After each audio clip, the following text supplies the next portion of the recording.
when we were children, they told us that ghosts weren't real, and that the misshapen monsters lurking in our closets were just figments of the imagination.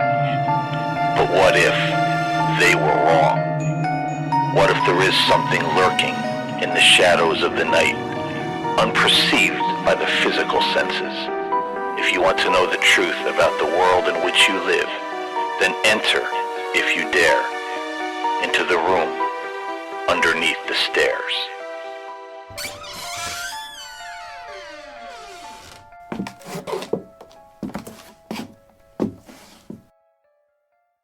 Here. Hey, welcome back, everybody. I'm Kat Ward. And I am the very illustrious Paul James Caden. Yay!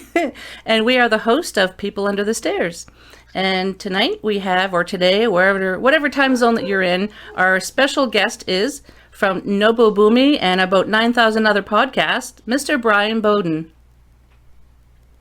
Well, thank you very much. And I don't have 9,000, but I have a couple.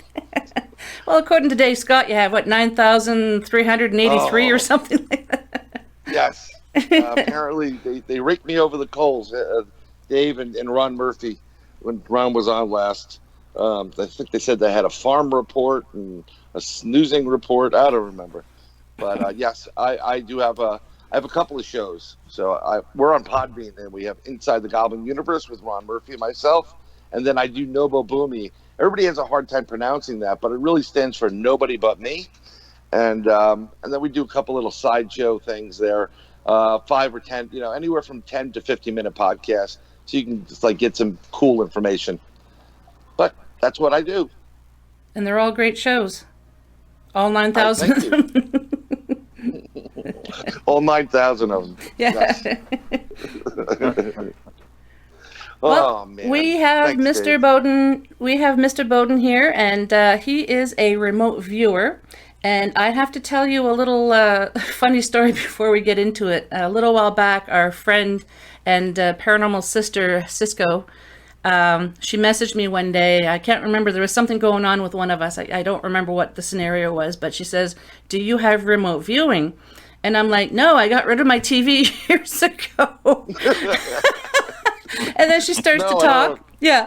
And then she starts to talk, and I'm like, wait a minute, what are you talking about? I have heard of remote viewing, but I didn't even know it had a net. I had never heard of that terminology at the time. So I was like, no TV. And then I had to tell her, I said, yeah, you probably were a little confused when I mentioned I have no TV. And she goes, yeah, just a little bit. I'm like, I thought you were referring to my TV remote viewing. I'm like, I don't know. Not quite like that. Oh, jeepers. So, do tell, Bryan, how long have you been doing this? Remote viewing, perhaps explain to the listeners what exactly it is, because there may be some people like me who don't know what it is. Yeah, not a problem whatsoever. I'll give you the lowdown on, I guess, the general consensus of what remote viewing is. And it's basically using almost clairvoyance or ESP to obtain information and knowledge about objects, individuals, persons, not necessarily near you, but anywhere in the world. And there are, a couple. The government of the United States has been using this for a couple of years. They had a couple of programs out there, one of which was done by the Stanford Research Organization, and it was basically that's the one where some of the big players took part in. But basically, I'm going to go and I'll give you the general assumption of what remote viewing is. Mm-hmm. And then we can go from there. When we say remote viewing, it's basically like being in, I call it remote viewing. I've been doing something similar to this for years. I remember being able to visually using my brain to be in other places and seeing things, as if they were right there in your mind's eye. And the problem I've always had growing up and being an adult is because I'm artistic and because I use more portions of my brain than most people use of their brain. Usually people who are artistic or musically inclined will do that. I don't know if it's, I never thought of it as, anything more than possibly a product of active imagination. So, I never went out and say, oh, I have psychic powers to anybody. It wasn't until I actually joined a group called the Bronxville Paranormal Society that we started investigating. We have a psychic for our group. She is spot on. She's like, she's a wonderful person. She is super accurate. Her name's Cindy. We'll just leave it at that. Sagan? Yeah. Oh, I thought you. Okay. No? And we went on to do a couple investigations. And what Al, the leader of the group, did was before we went to the place, he wanted Cindy to check out the place we're going to, get some information, and then check out each individual that's going, because we don't need people on investigations that are going to be a problem, cause a problem, or could be in danger. So we vet everybody, and Al went through the whole spectrum of, oh, she said you were good. She went to this one guy.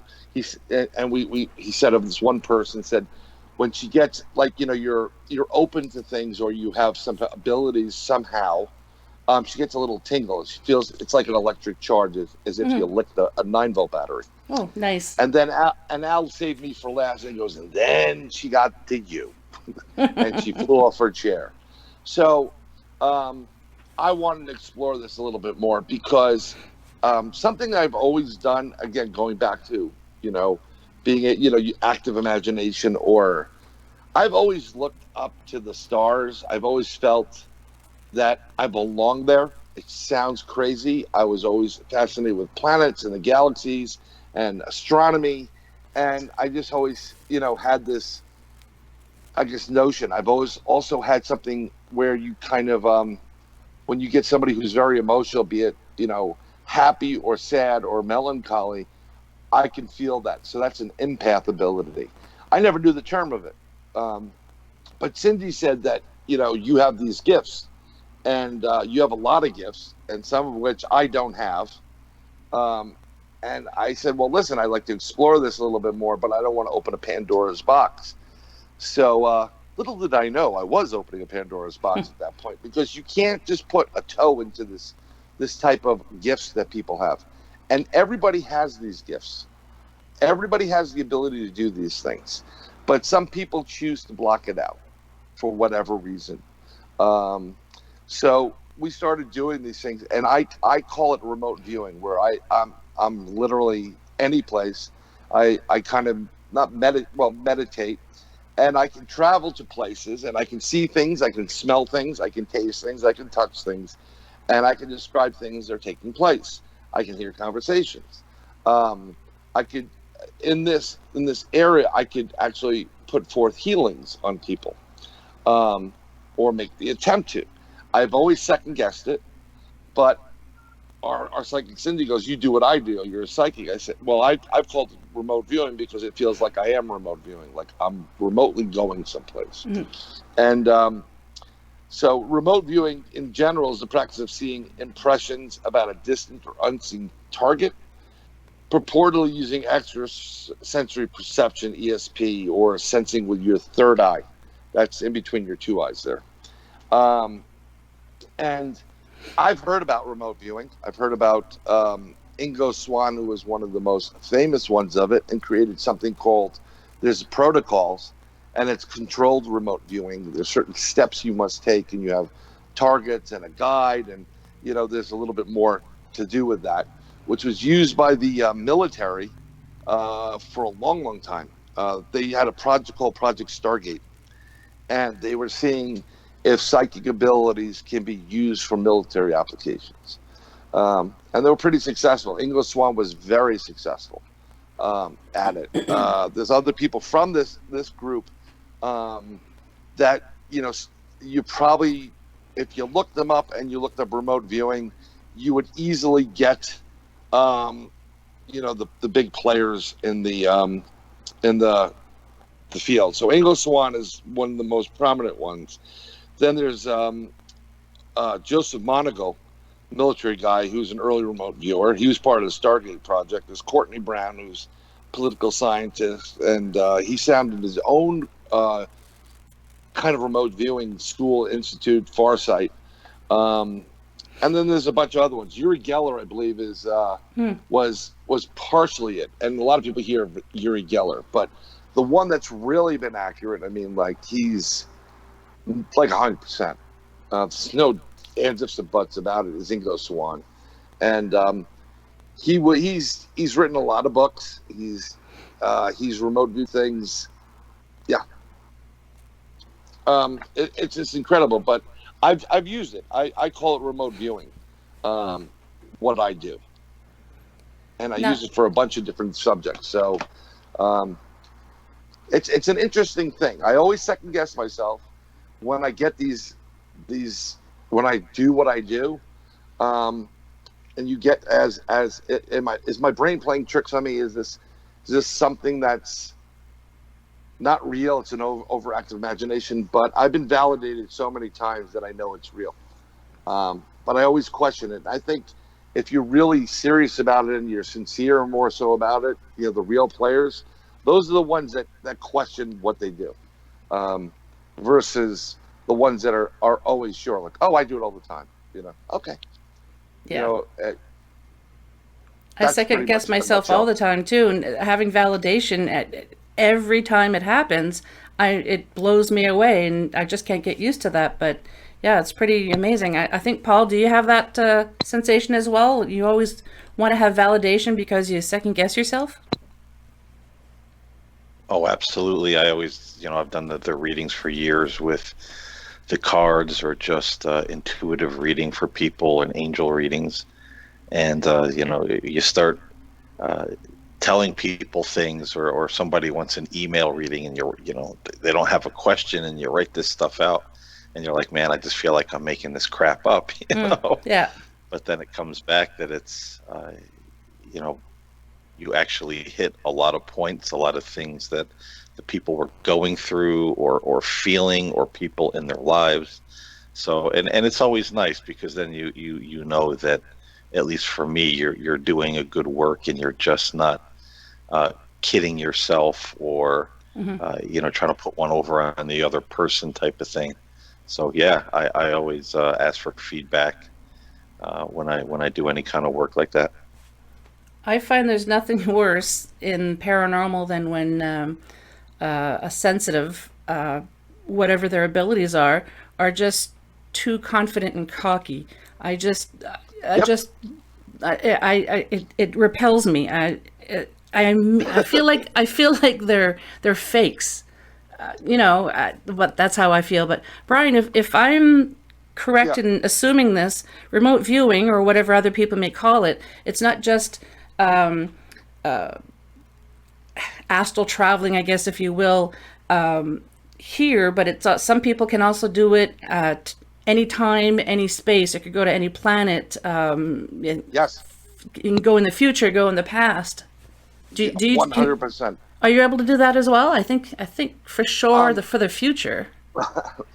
I actually, Kat and I, Paul, we had a discussion. We were discussing some things, because pre this craziness that's been going on, COVID, whatever, the Chinese virus, whatever, China virus. Kat had these terrible dreams, I believe it was, or something to that effect. And I've had this feeling, it kind of gets you in your loins, your gut, your stomach, like when bad things are gonna take place. This is what I start getting. I kind of like I'm on edge, a little bit nervous, and I just didn't feel well. And then this COVID thing happened, and I forgot, Kat had something like, it was a hurricane, and the entire planet was affected. We had to rebuild, and we were kind of spot on a lot of things. That hurricane was, if you think about winds traveling, and viruses traveling, I mean, it can be a hurricane. Be seen as a hurricane. There's an aftermath, but I had these feelings about it, and part of that is I was having initially in the beginning very difficult times. I've asked Kat this and several other people, or have you been having a hard time doing what you do? Meaning using your gifts to project the future, to see things, to read things. And 9 out of 10 people came back saying yes, as if something was preventing me from doing what I was doing. So it's just, I have recently, just the other day, I went and I traveled because I wanted to see what the heck's going to happen in the next couple of months, if not a couple of years, because there's a feeling right now I have that there's something coming. And it's kind of hard to, again, explain, but it's ramping up again, that feeling like uneasiness. And I literally, I think I sent you, Kat, a text message, and I could actually read it back to you, but it was not very pleasant, I'll tell you that. Yeah. So I saw like a massive wave or a wall of water, hundreds of feet high, like a tsunami hitting the west coast of North America. I mean, obliterating it. And from Oregon to California to parts of Mexico, done. It was done.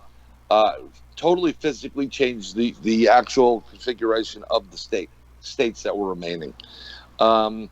I also kind of, in my mind's eye, I always ask for a date or time or reference.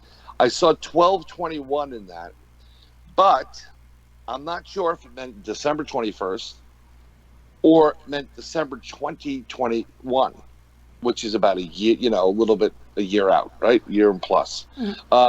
So I saw that. And I also saw a lot of areas throughout North America fighting with there were these pockets of areas, like with military forces. And I'm not sure if it didn't look like American military. It looked foreign for me.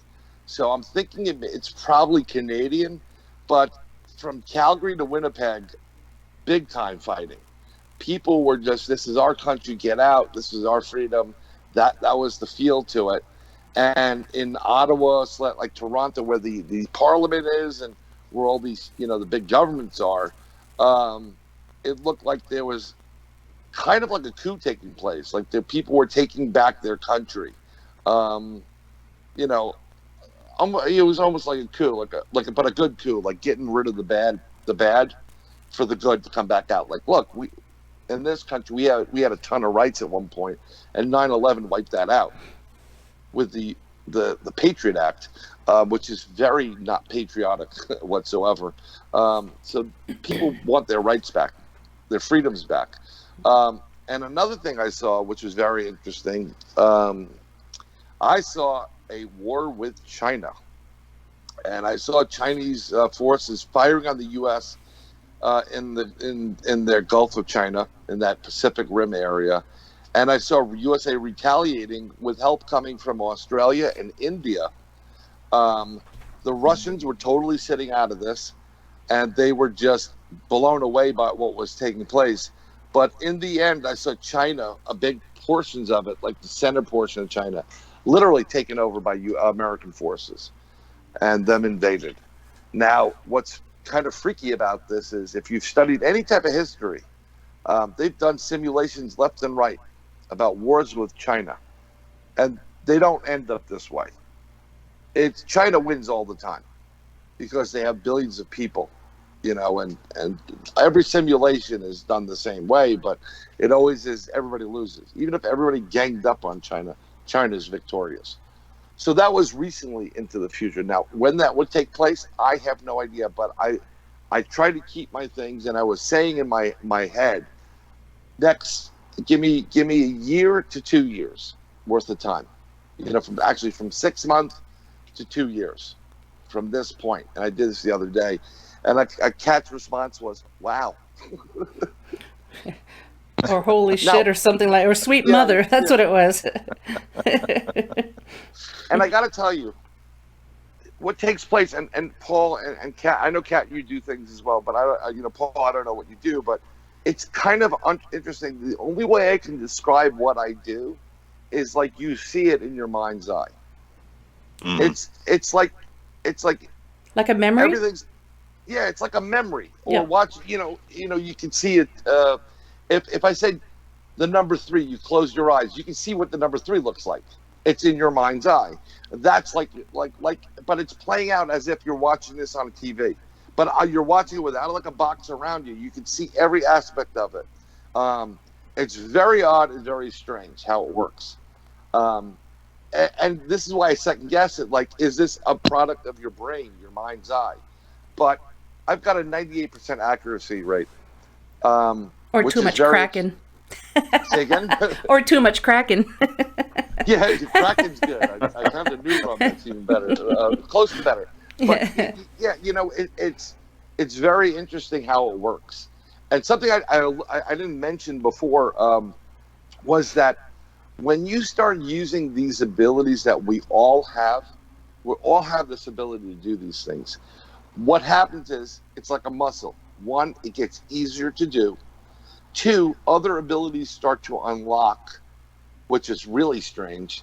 And you find yourself, growing as a human being and really changing your perspective on life. You almost vibrate higher at a higher resonance than most people. So, but I remember you mentioned Cisco, Mm-hmm. and she contacted. This was like a year or 2 ago, right? Something like that. Yeah. Yeah, I was. Yeah, on that I call. was still in Alberta then. Yeah. Yeah, I got that call, and I said I was going to one of my lodge meetings, and I said I'll do it. And I sat in my car, and I never met the person she's talking about. I didn't get. I said, don't give me any information. Let me know. She mentioned one person. She mentioned the situation. What happened to this person, and I went from there. I don't really want to know too much information. Do not want to know it all, because that helps to validate if I'm saying right or wrong. Okay. And I was there. I met him. I was talking to him. He thought I was crazy. He was in a point where he can go either to the living side or the dead side. He had to figure it out. I saw her son there. It was an accident, and I told her everything. And something that's very interesting, that I didn't think was relevant to what was taking place with her family member, was I kept hearing the phrase and seeing the cover of the Allman Brothers Eat a Peach album, okay? Which is very odd, right? And I kept hearing, eat a peach, eat a peach, eat a peach. And he kept saying it. Excuse me for the cough. Bryan, edit that out. And so the basically what happened was her former spouse was a motorcycle guy, got into an accident, whatever. The reference, I told her after, I told her everything. I called her. I said, this is what I've got. She gave me back some stuff. She goes, oh my God. And I was kind of communicating with him. I said, he's very angry. He's like, he doesn't know who the hell I am, and he thinks I'm crazy. So she told me what to say right. to him, and he laughed. He's like, okay.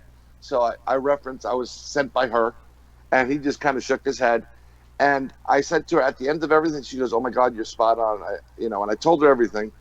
At the end, I said, by the way, I got to ask you something, because the whole time I was there, I got the reference of the Allman Brothers and Eat a Peach, and she started laughing because she knows what that means. One, they know the song, very big song, something that they've discussed together. Dwayne Allman, who's one of the founding members of the Allman Brothers, he died by driving his motorcycle into the back of a peach truck. No way. Yes, so then that album that came out after his death was called Eat a Peach. So there's your reference, and there's your validation that I was, even that it didn't make sense at the time, it was 100% spot on.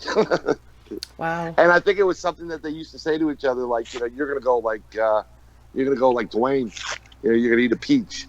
And she got it, and I was just happy to help. Yeah. You know, that's the whole thing. When you get these things, I was happy to help. It wasn't until I met one of your friends, Kat, who is fantastic human being, wonderful person, great, amazing abilities, psychic wise. She's on TV. Katie, thank you very much. Katie was out of this world. Katie Turner. And I adore her. Yeah. She is just one of the most wonderful persons I've ever met, and I've never physically met them. And she's, you know, I always ask my same psychics, like, why do my guardian angels drink? And what are the lottery numbers? And that kind of like sealed my fate with Katie as in like, okay, this guy's all right. But she was the one that said, I told her what I kind of can do. And she says, you really need to start doing more readings for people. And my problem, I don't know, Paul, if you've ever gotten this, I always felt that if I was doing readings for someone, I'd be like Miss Cleo. I don't know if you remember Miss Cleo. Yeah. Call me now. Yeah, call me now. Exactly. You know, it's like I don't want to scam somebody. But this is where the remote viewing and your abilities, call them psychic or whatever you want, start melding into one. So you two, both of you can do this. It's very simple. It's a great test. If you have somebody that would help you, have somebody pick out something. Actually, what you can do is you can do it for each other.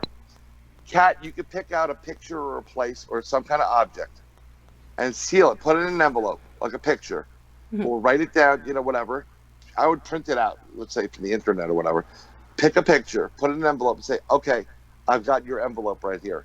Now go do your thing. And call me in 24 hours and tell me what you got. And you actually focus on what, you know, that envelope. And you can both do it. Paul, you can do the same thing.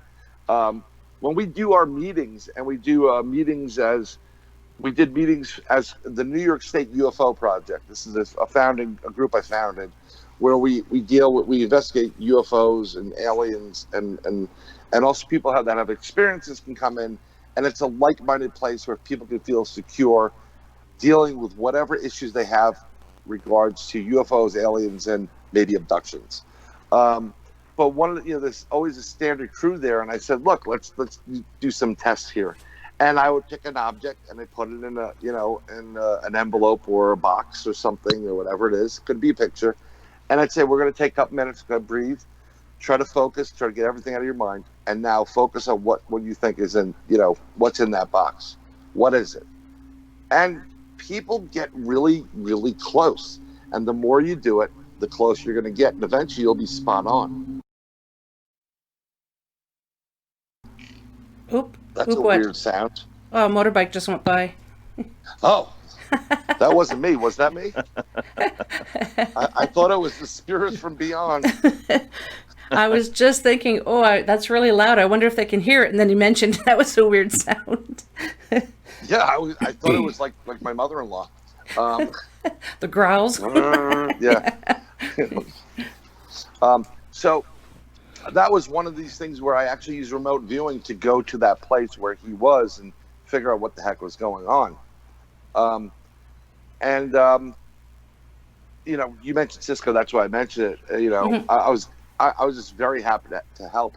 But in regards to when Katie said to me, I should do readings, one of my brothers, not biological, he asked me, this guy was having a problem, and he said, can I send him over to you? He wants a reading, and I kind of was like, I don't really want to do it, blah blah, whatever. And then eventually, I said, okay, whatever, give my number, and he called me, and he was having a problem with a girl and a person. So I said, I didn't know him. He wanted to pay me after the whole. I'm like, no, you don't have to pay me, whatever. So I said, don't give me too much information. He says, there was this one person, I made a mistake, I messed up, blah, blah, blah. I want her back. Is that going to ever happen? And I went through the whole thing. This is the first ever reading I did for somebody, and it scared the crap out of me. But these things just started coming into my brain. I described everybody he was, without him ever telling me until after the fact. I described what she looked like. I described their emotions, their feelings, what he went through, where they would reconnect, and then where it would start from. When I told him it's going to be around December, you got, I see an escalator. You guys are crossing paths, and it's going to slowly start up again. And I don't know what happened. I didn't ask him because of the COVID stuff, but he was like, "Oh my God, you're spot on about everybody's." You mentioned that person was so and so, that person was this person, and I said to him one very important thing, and I said it to Kat the other day.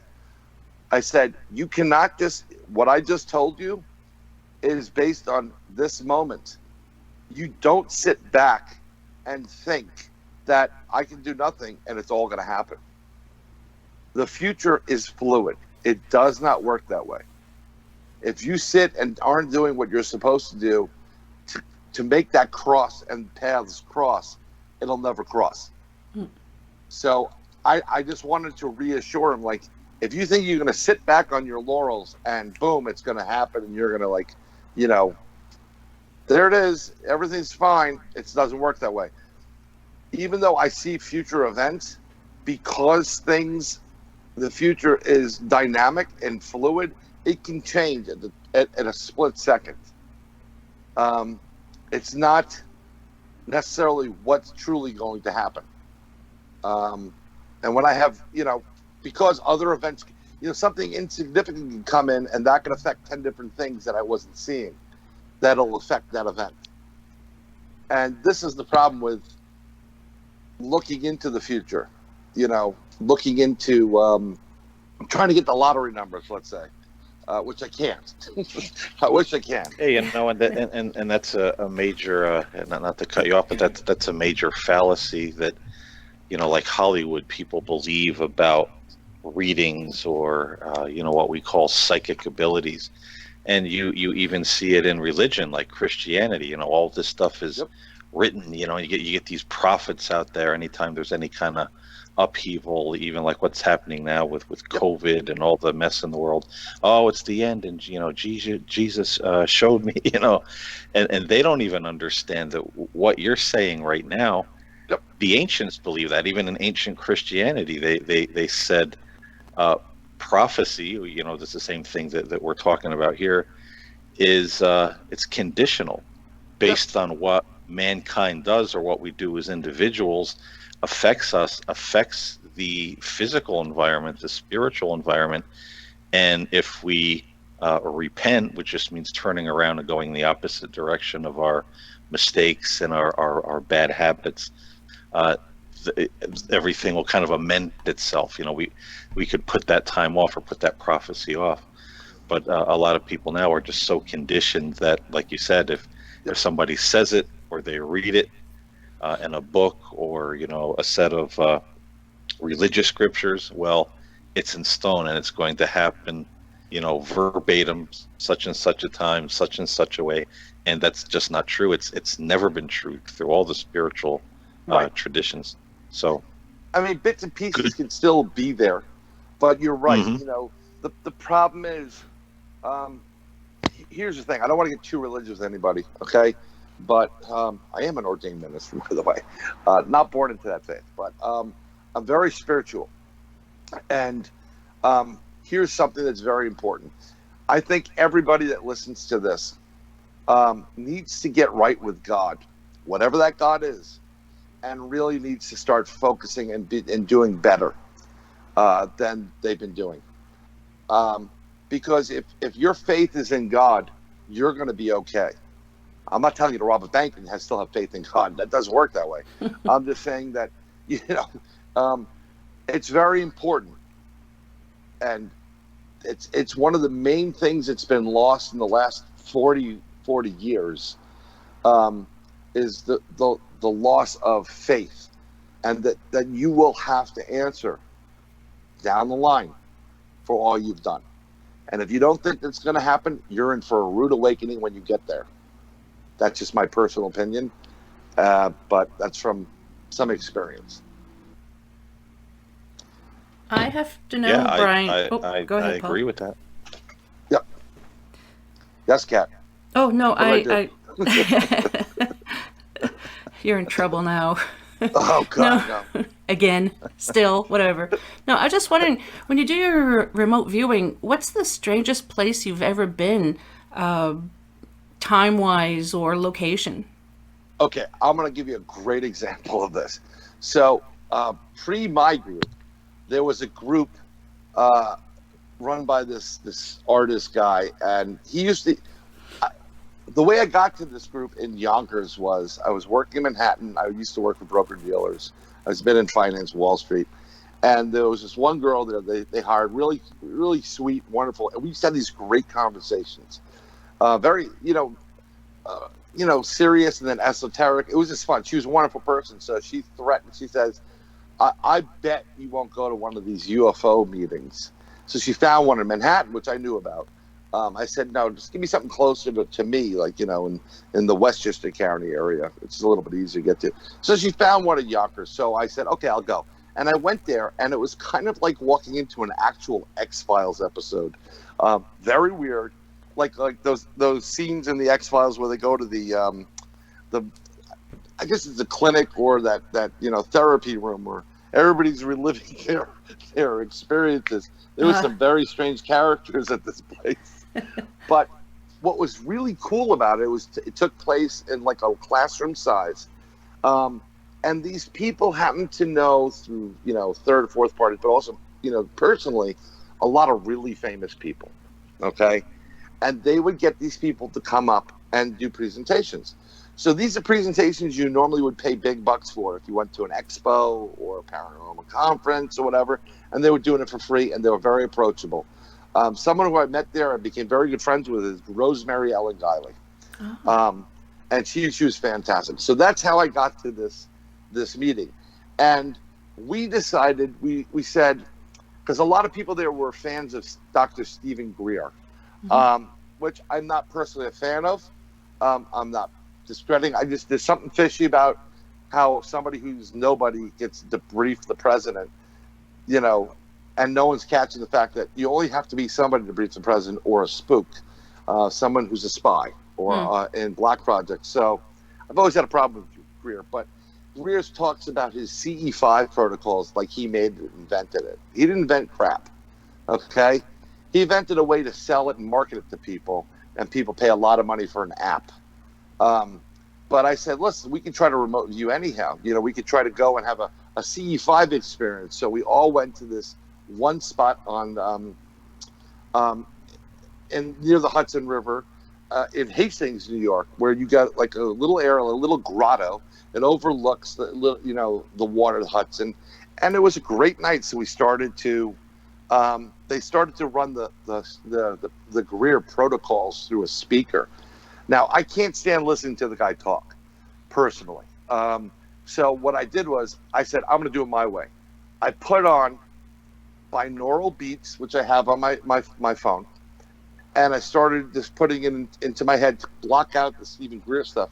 And I started focus with the intention of, I'd like to go meet some aliens and have them come down here, whatever they are, extraterrestrials, right?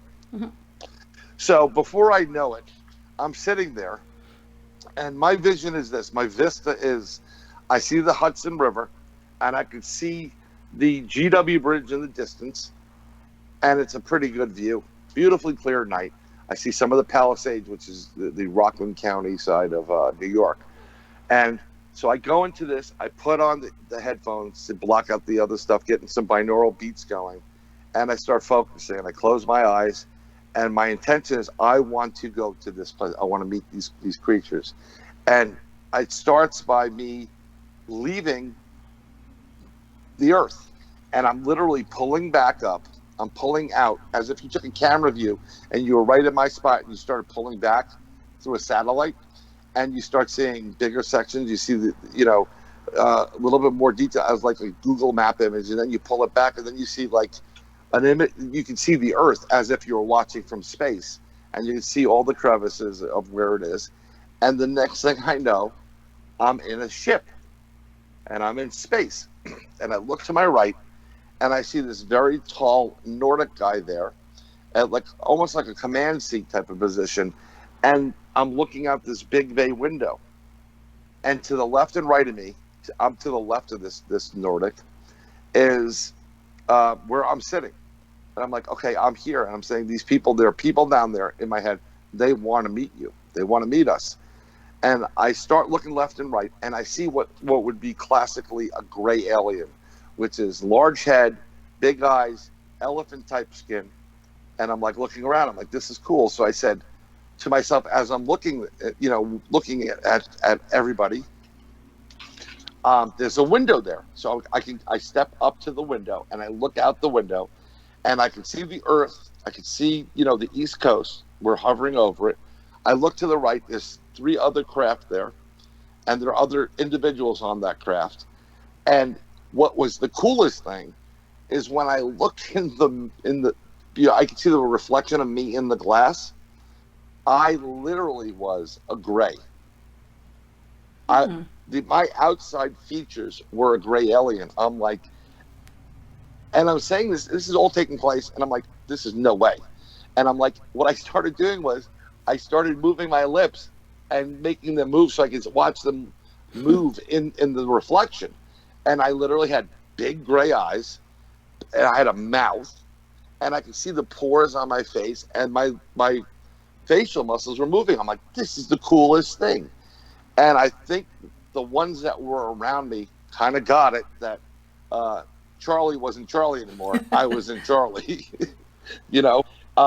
So I looked across the way to another ship, and I kind of immediately transported into that ship, and again, as a gray, but I said, there are people down there they want to see. They want to meet you. So as we started descending back down to Earth, and I saw them coming over to where, again, my vista was, see the Hudson River, I see the Palisades, the length of the Palisades, I see the GW Bridge to the right in my view. So if you put your hands out left and right, side by side, that was my view, my angle of my view. And I saw them coming down. I knew they were going to come down there, and they were going to come from that direction. I was able to break out of that. I said, they're coming. They're going to come down from that side. They're going to hover over here. Then they're going to be to the little left by the GW Bridge, and then they'll come up this way. And we saw people like, no way.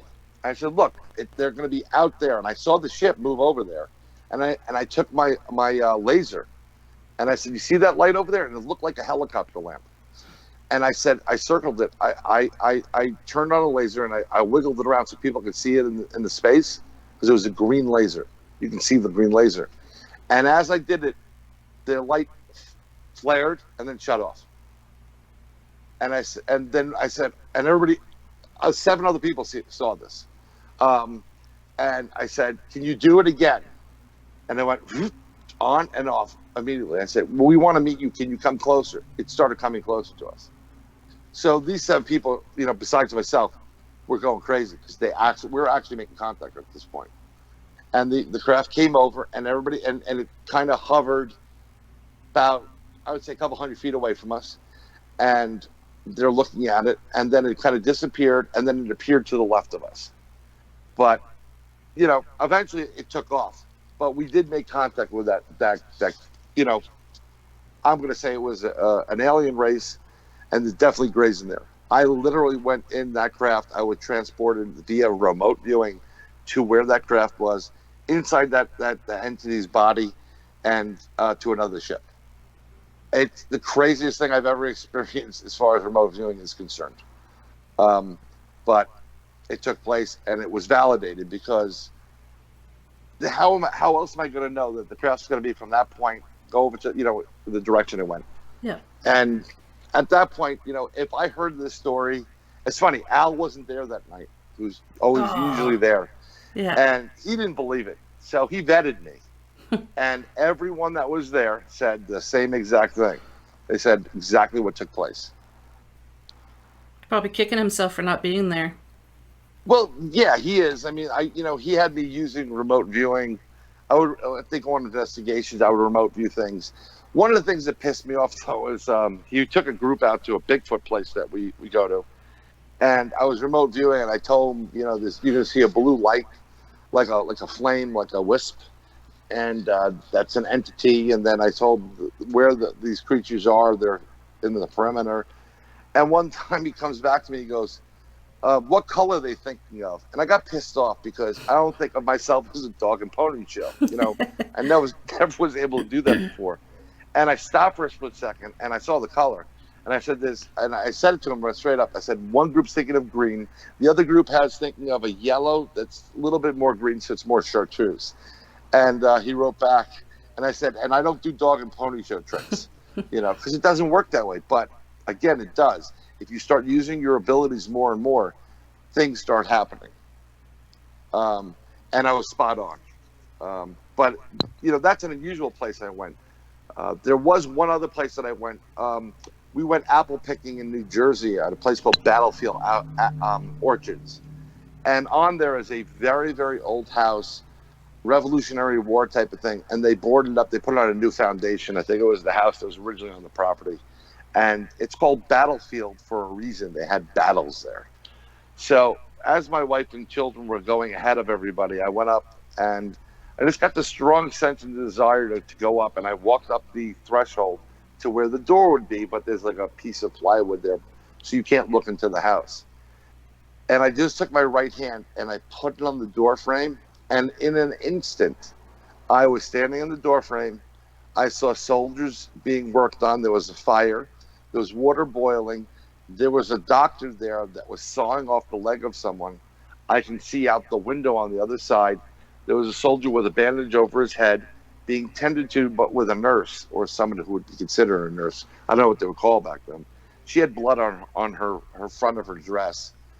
And what was very interesting was they saw me because they looked at me and they were looking right at me. And you can see this battle taking place. And the minute I took my hand off of it, it all disappeared. As if you turned on a TV and then shut it right off. Kind of makes me wonder when people do things, like if you know someone quite well and they're acting uncharacteristically, or people who murder other people and they say, it wasn't me, I don't know what happened. It makes me kind of wonder if other people are doing remote viewing like you, and they're going into these other people's bodies and, having a joyride in the body. Yeah, well, I mean, it's very plausible. I don't really. I mean, it was the first time I ever transferred into. I never thought I'd be able to do that, but it was. That's why I went to the mirror. I was like, cool, and I'm moving my mouth, and you can see your mouth move, and I'm like, oh my god, it was at that point I knew it was like super real, and it wasn't imagination. It was like I'm seeing my reflection. I'm bending back and forth, and they're looking at me, and I think they were aware that I was there. I've been in situations as a remote viewer where they know I'm there. I'm having an interaction with somebody. Some people that are gifted will know that you're remote viewing and you're there, and they'll try to block you and all this other stuff. But it's a very interesting. I haven't done it that much recently. I don't know if it's the COVID thing or what, or it's not been on my priority at this point. Because I was having such a hard time in the beginning, so I kind of given up a little bit on it. But it was recently when I did that for you the other day. That was the first time in a while, and it's just basically I think everybody can do it. Everybody should try it. The best way to do this, it's really funny, is how I used to take an express bus from New York City back home to where I live because I went to school in the city, and at I'm going odd hours, so it's not a packed bus. So it'd be like 2:00. I'd get out of school, get on the bus. I go in the back of the bus. No, very, very few people there. And I used to pick one person, and I would just say in my head, I'd just stare at them, and I'd say, "Turn around, turn around, turn around." And this is what I used to do. And what's really funny is when you connect, you'll get people that kind of like. They know you're talking to them, and they'll turn around, and they get really weirded out. And it's funny. Al used to do that too. We used to talk about it all the time. It freaked people out. He had somebody get up and say, "Stop! Stop doing that." No way. Yeah. So he got caught. But that's one of the ways you can try it. Another thing is if you have children, Something I've been trying, because I have a couple kids that I know of. So, thank you. I'll be here all week. I try to talk to them without talking to them. Usually a telepathic thing. Mm-hmm. And I think you can do that. I'm sure I'll lay money Kat can do that with her kids, especially your daughters. Yep, my daughter. Yeah. I remember when she was about... Go ahead. No. I just think it's the coolest thing. It is. When she was about 3 years old, we went back home, we were visiting the in-laws, and she was in the living room watching some kids show, and I was in the kitchen washing up dishes, and I'm thinking, Victoria, could you come here? So she comes in, she goes, "What, Mom?" And that's when it hit me. I'm just like, okay, I hadn't said anything. I turn around like, "Oh, hey, what would you like for lunch?" or whatever it was. Yeah, and we still do that. So yeah, it's pretty cool. A lot of people that are connected. I don't know, Paul, if you've ever done something similar, but I noticed that it works with pets. Mm-hmm. Yes. I know a lot of people will say, "Oh, I was watching TV and my dog or my cat was laying there sleeping, and I was just about to call their name, and all of a sudden they popped awake and looked at me and came running over." Yep. And I was just talking to my wife about this the other day. How, sometimes you'll think about the cat and they'll just come running. And I've tried different experiments. This was just maybe about 2 weeks ago. We were talking about it, me and my wife, and I got up like 2 a.m. to go to the bathroom. I was downstairs, no cats around, so I'm sitting on the bowl, half asleep.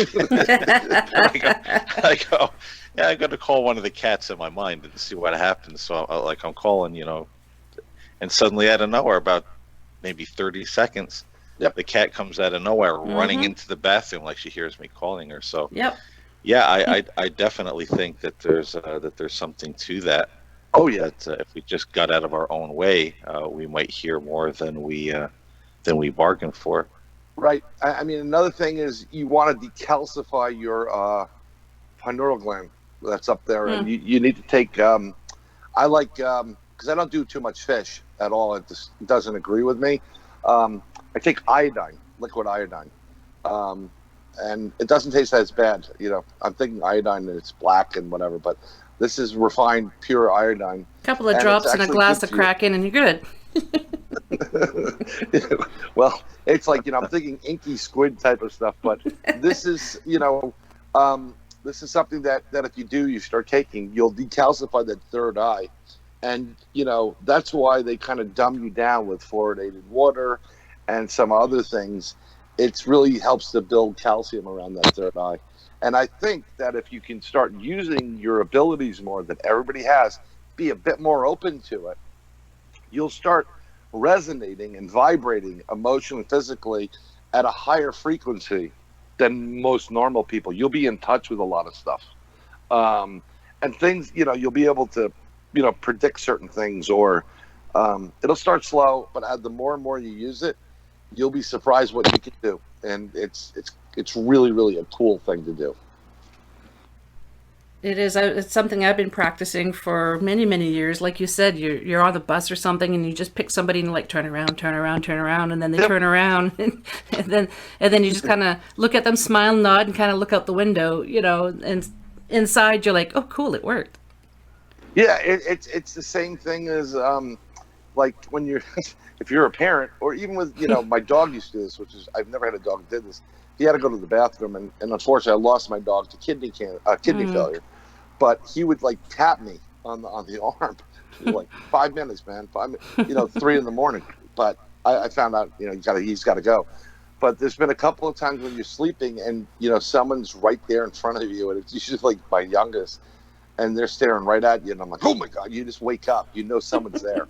You feel someone's there. It's like, go away. It's odd, but other things as you start using this ability, you become a beacon in that ether we call the Goblin Universe. Thank you, Ron. It's that space where people that dearly departed transfer, and the goblins are, and all this mystical stuff takes place. Oh, can you hang on a sec there? Sorry, hold that thought. Paul just messaged that he got booted from Skype. Okay. So, answering this call. Can you still hear me, Bryan? Oh no. Are you there, Paul? I can hear you. I'm here. Okay, I don't know where Bryan is. Hang on, I'm just going to bring him back in. My apologies, folks. Another snafu with Skype. Yep. Hey. No, he's there. He's in. Yep, you're there too. Okay, the gang's all here. No, Sorry, I didn't mean to interrupt you. I just want everybody to know I did that with my mind. That's great. Yeah, well, I'm just thinking right now. You guys are each going to send me $50. No. It's very interesting. I think it's really fun to try, especially if you have people in this field. You can kind of play around with each other. You can talk to them, and it's a cool thing to be able to do these things. Something that I know, Paul, you mentioned Jesus a lot, and if you go to the Bible and some people that are really Bible based, there are certain things in the Bible that says you shouldn't be playing around with this stuff. But this is part of the gift that God gave you. You're made in God's image. All of us are, and they're talking about the Shylocks and the ones that are going to do you harm. There's certain things you shouldn't be playing with, but you're just doing something that's natural. It's not. I don't think it's evil. If it was really truly evil, God would have let you know a long time ago. So just be careful what you play with. Like, don't play with Ouija boards. But if you do have these gifts, you'll be opening up something that's more godlike, and you'll be getting into a better place as far as emotionally and spiritually, in my opinion. The way I always explained it to some people is it's kind of like fire. Have a healthy respect for it, but because you don't just want to mess around with it. Yeah, you don't want to screw around with things you're just not familiar with. Exactly. Something that was very interesting, and I'll just give you one more.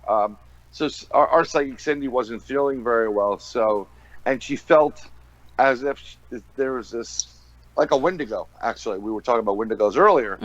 That was by her house and giving her a hard time because one visited her when we were on investigation, and she called us the next day. What are you planning on doing? And we're like, oh, nothing. She goes, you're not going to those tunnels. And I'm like, okay.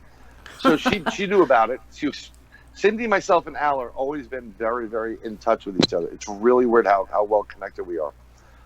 But she was being tormented because in the middle of the night she woke up and this Wendigo was there. Scared the hell out of her. She got up in the middle of the night. She salted her entire property. Now, I'm going to preface this saying that she felt like she was being drained. It was partially this Korean, this being creature.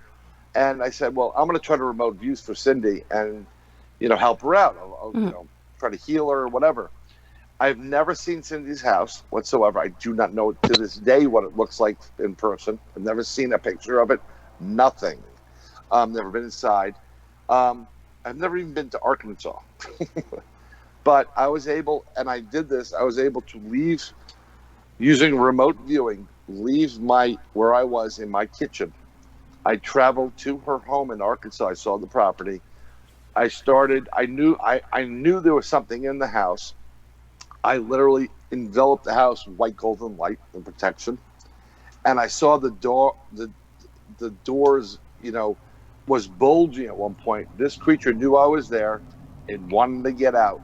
And I saw it went around the back to where her kitchen is, and it was climbing out. I moved around to the back of this house, saw it climbing out.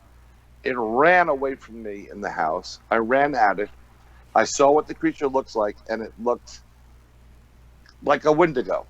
If you look at a classic example, the horns smelt like garbage. It was terrified of me because I don't think it's ever come up with something like that before. And I did a little Indiana Jones thing there, and I ripped its heart out. Wow. It disappeared. It dissipated. I went back to the house. I put a blessing around the house. I put a blessing healing on Cindy, and then I disappeared. I went, and I described to Al what I did. I said, you tell her, because I don't want to think, I'm crazy. 100% spot on. 100%. Where the kitchen location is, I said, is the house, and I described it, where the grass is, where there's a fence, the whole nine. And never been there before until that one moment. That's amazing. So it's pretty cool what you can do. My wife thinks I'm crazy. My kids think I'm crazy. Well, I think you're crazy too, but whatever. Well, it's funny. My two kids, they have abilities too, and I'm aware of them, and I'm trying to help them through that, because it can be very scary for children. It sure but can.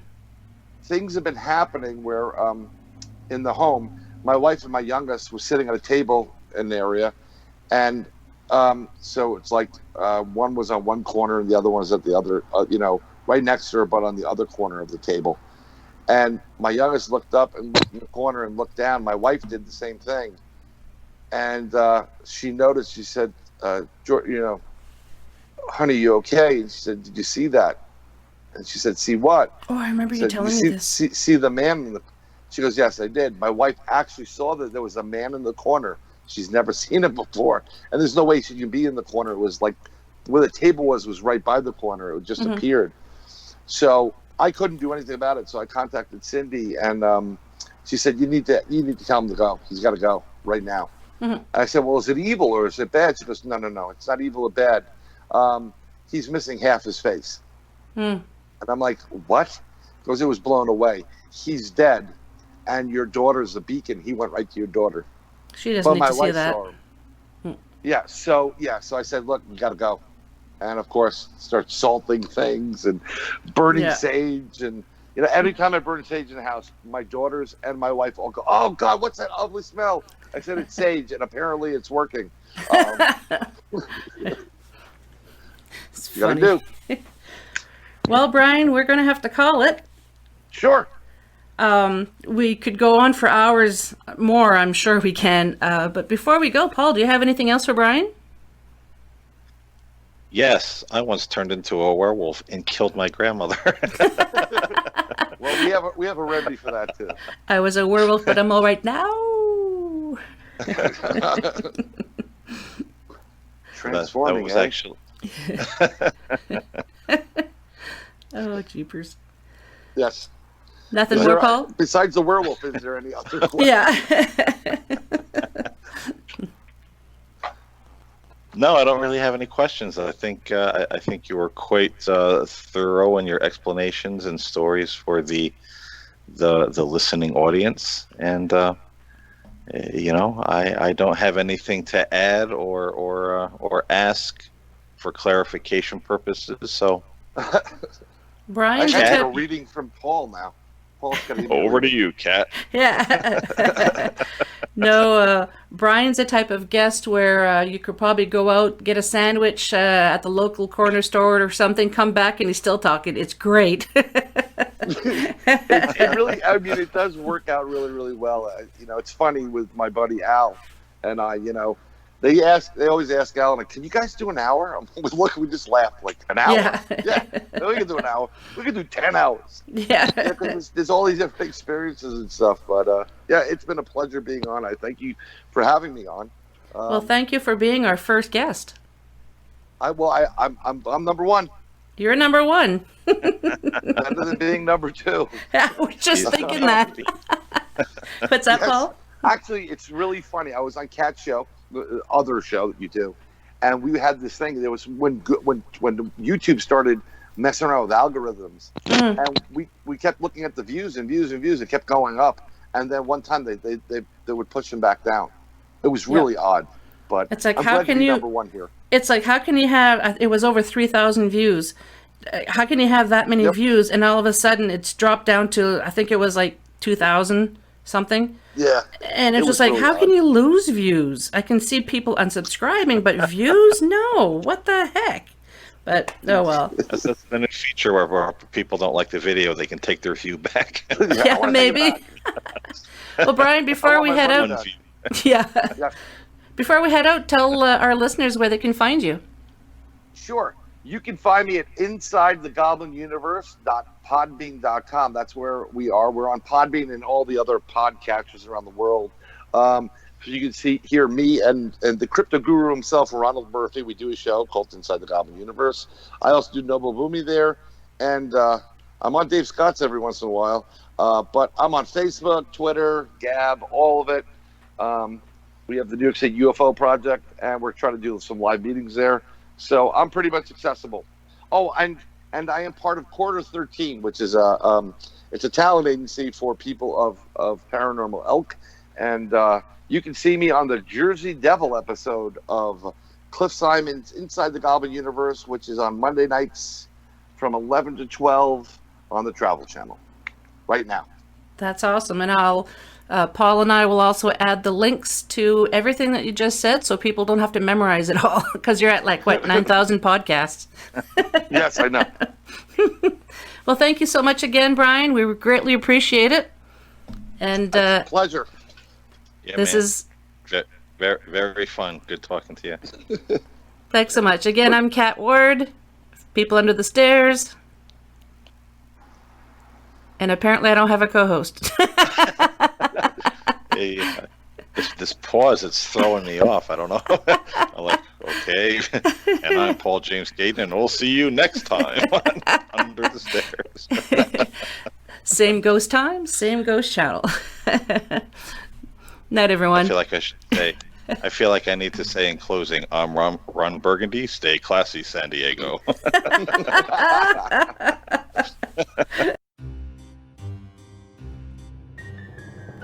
People Under the Stairs would like to extend a special thank you to PurplePlanet.com for supplying the music for the show.